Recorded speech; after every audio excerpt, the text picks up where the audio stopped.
My name is Brian Cranston. I'm an assistant professor of electrical technology at Johnson County Community College. This is Solar Electric Systems, ELTE 150. In solar electric systems, students continue to apply the fundamental skills learned from previous electrical classes. Here, they learn design and installation methods that are specific to solar photovoltaic systems or solar PV systems. They will learn about such things as solar azimuth and irradiance, variables that impact PV system design, DC and AC solar equipment, in detail specific only to solar PV systems.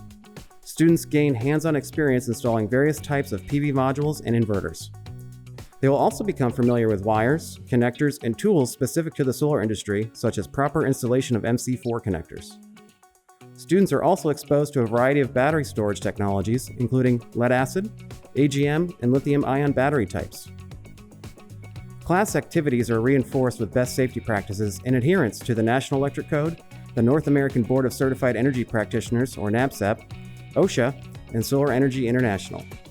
Students that are successful in this course will be prepared to work on an installation crew for most residential and commercial solar installations.